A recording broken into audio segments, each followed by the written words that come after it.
Eh bien, Adi Schatz, mes chers amis golfeurs, et bienvenue au Bordeaux Country Club avec Arnaud. Deux Arnaud aujourd'hui pour le prix d'un. Arnaud, je te remercie d'être venu me voir.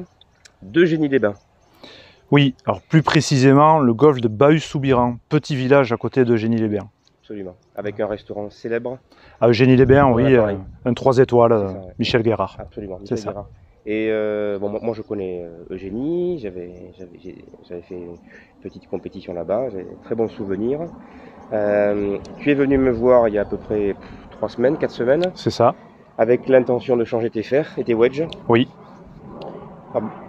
Toujours pareil, c'est à peu près la même question, mais pourquoi un golfeur à un moment donné se dit tiens, je vais changer mes fers? Parce que déjà j'aime le matériel et j'ai toujours été attiré par tout ce que je voyais dans les magazines ou à la télé, donc voilà, souvent l'envie de changer de matériel. Et à un moment donné, donc ayant repris le golf il y a 5 ans sérieusement, après un arrêt de plusieurs années, j'ai acheté 2 séries. Depuis 5 ans, j'ai eu 2 séries entre les mains. Et là, j'avais envie de changer et de me dire, ok, aujourd'hui, je change mon matériel, je vais voir un professionnel pour avoir du matériel adapté, qui me convient parfaitement. Et à partir de là, je pourrais plus dire à quelques moments que ce soit, tiens, le mauvais coup, ah mais c'est parce que le shaft, la tête, le grip, quoi que ce soit. Donc voilà. Donc c'était l'idée de base. Voilà. Bon. Et puis ensuite, est-ce que tu étais venu dans l'idée de repartir avec des lames ou pas? Ou c'est moi qui t'ai convaincu? Je me souviens plus. Non. Alors, je l'espérais au fond de moi, parce que c'est la beauté du club qui m'attirait, mais je ne pensais pas pouvoir jouer des lames. Voilà, malgré tout ce que j'avais pu voir et lire dans tes vidéos, et lire et entendre. J'ai pas honte de le dire, je prends toujours mon exemple, j'ai joué que ça toute ma vie et ça me semble pas ultra compliqué, mais bon.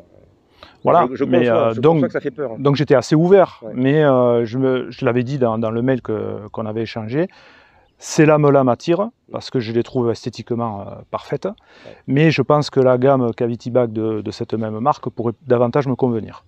Et on était parti, enfin je suis venu avec cette idée, mais en me disant je suis ouvert à tout, et en te le disant, je suis ouvert à tout. Absolument. On essaiera, on verra ce qui me va le mieux. Et c'est pour ça qu'on s'est arrêté sur la lame au fer 6, on a un peu tranché quoi. Et fer 5 et fer 4, et puis là vu ce que tu as fait avec le fer 4, tu vas pas le regretter. C'est vrai, c'est un petit peu plus facile à jouer. Ouais. Qu'est-ce que je voulais te poser d'autre comme question? Je l'avais en tête et elle vient de m'échapper. Mais si je reste sur ces lames, c'est vrai que j'imagine que tu vas rentrer à Eugénie. Tu es combien d'index, pardon, Arnaud, je me souviens 6,5. Bon, 6,5, donc tu es quand même un bon joueur. Tu es président de l'AS. C'est ça. Un golfeur passionné. Oui. J'imagine que tes copains vont te chambrer. Oui. Qu'est-ce que tu es fou à jouer des lames? Oui, c'est certain. C'est certain, parce que je vais aller jouer ce soir avec deux de mes meilleurs amis. Ils vont me dire waouh, c'est magnifique, mais. Donc sache-le, tu risques de te mettre une pression au début. Ouais. Parce que si tu fais une soquette, ils vont te dire ah ben ça c'est là. Oui, certainement, oui, certainement. Mais bon, je saurai quoi leur répondre, il y a aucun problème. Bah là on vient de taper à peu près chaque club, on a vu, on a constaté quelque chose de très intéressant avec le vent en plus. Hein. Oui. Très intéressant, c'est que ça bouge pas. Beaucoup de balles à décentrer. Oui. Pardon. Hein, voilà. Oui. Tu les passes dans un très bon jour. J'ai pas vu sincèrement des balles délirantes. Non, c'est ce que je disais tout au long des tests, c'est que les mauvais coups ne sont pas plus pénalisants que mes mauvais coups précédents avec mes précédents clubs. Oui. Et même, j'ai envie de dire au contraire, voilà, on perd un peu en distance, on perd un peu en précision, mais elle sort, la balle sort, elle avance et elle garde une ligne assez fidèle à sa sortie du club.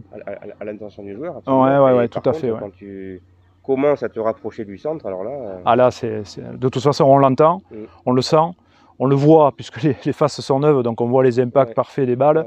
Enfin, tout nous dit que la balle, elle est bien centrée. Et le tempo était bon. Tout était bon. C'est ce que je disais sur cette notion de tempo, il y a encore 2 jours, sur je sais plus quoi, sur Instagram. Il a raison, hein, un coach américain de golf qui disait que le tempo, c'était vraiment... beaucoup plus important, enfin qu'on n'en parle pas assez. Nick Faldo disait que c'était la glu. Il disait que c'était la glu qui faisait un bon swing. C'est-à-dire que tu peux avoir un très bon swing, mais si tu n'as pas un bon tempo ce jour-là, ça tient pas. Quoi. Oui, bien sûr.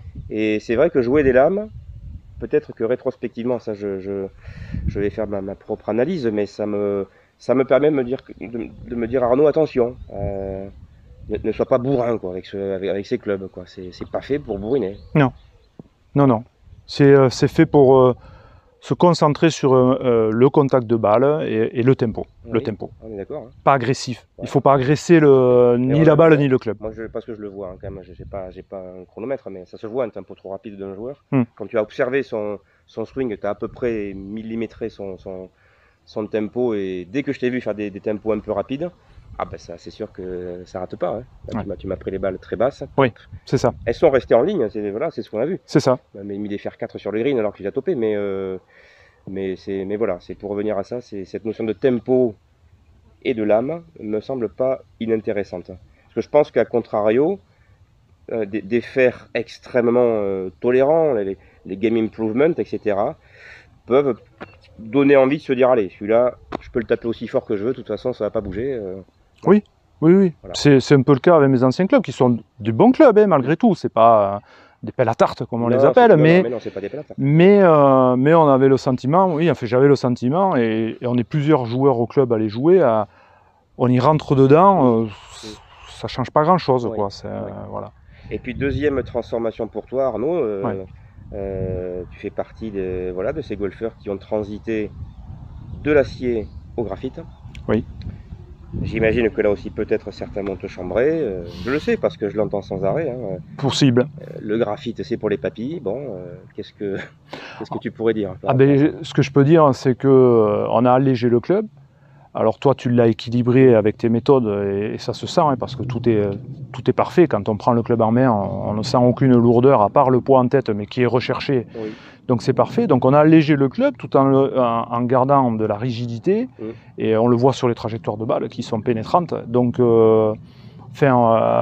si je jouais les yeux bandés, tu me dirais c'est du graphite, c'est du l'acier. Déjà je suis pas un spécialiste des shafts, mais j'y verrais pas des golfeurs qui régular, stiff, tout ça, c'est vrai, tu l'as pas trop senti. Donc, non, j'ai pas ressenti de différence dans tous les tests. D'où le rôle du club maker ensuite. Oui, tout à fait. Alors là, je t'ai fait pleinement confiance et je regrette pas du tout. Ouais. Et moi, j'avais plus d'intérêt sur la tête du club que sur le shaft. Et les grips aussi. Un point important, voilà, j'allais dire aussi les grips. Les grips étaient importants pour moi. Les nouveaux grips Lamkin qui sont des grips plus épais. Presque parallèle, enfin c'est la mode des grips depuis un an ou deux, de faire des grips avec plus de matière en main droite. Je ferai peut-être une vidéo consacrée uniquement à ce sujet, moi je trouve ça intéressant. Des grips très très agréables au toucher. Et très agréable au toucher. Très très agréable. Et donc on est passé, je m'étais monté des grips mid-size pensant que ça pouvait m'aider il y a un an et demi, et ils étaient un peu épais, et là je suis beaucoup plus à l'aise. Et lourd, lourd. Oui, le problème des grips mid-size, c'est qu'ils sont quand même 10 grammes plus lourds que les autres. Donc, oui, et on le sent bien quand on prend les clubs en main, on sent bien qu'on a le poids dans les mains et non pas dans la tête ou dans le club. Autre point qui diffère par rapport à mes clubs, mais qui n'a pas forcément changé de licence, c'est les lofts des clubs. Et je vais y revenir dessus parce que sur ma série, justement, je me suis rendu compte que, et j'ai un autre joueur, un très bon ami qui joue la même, et il me dit, je joue jamais mon fer 4 parce que je fais la même distance qu'avec mon fer 5, qu'il touche très très bien, et c'est vrai. Et en regardant les spécifications du club, c'est le loft, il y a 1,5 degré, je crois, de différence, ou quelque chose comme ça, donc entre le 4 et le 5. Là, aujourd'hui, on a bien étalonné le loft de 4 à 4. Ouais, donc c'est parfait. Le fer 4 est à 22, le fer 5 à 26, etc. Donc on arrive à un pitch qui fait 47, 51, 57. Voilà. Pour moi, c'est un bon étalonnage de loft pour un joueur de ton niveau. Je pense aussi. Parfait, Arnaud. Eh ben, on va se quitter là-dessus. J'espère que je pourrai revenir à Eugénie très prochainement. J'espère aussi, et puis il n'est pas interdit que je revienne te voir un peu plus tard pour les bois qui ne me posent pas trop de problèmes aujourd'hui, mais peut-être qu'on pourra améliorer certaines choses. On va changer les grippes de tes bois. Oui, à minimum, c'est ce qu'il faut faire. Oui. Toujours avoir les mêmes grippes quand vous changez vos fers, et que vous êtes bien à l'aise avec, et ben, mettez les mêmes grippes sur vos bois, c'est important. Voilà le message final. Hein. Oui, et je pense que ça m'apportera un peu plus sur le driver notamment, avec un peu plus de relâchement dans les poignets, je pense. Des grippes un peu plus fins, et avec un peu plus de sensation dans les mains. Ok Arnaud. Merci de votre attention, à très bientôt pour une prochaine vidéo. Merci Arnaud. Pas de quoi.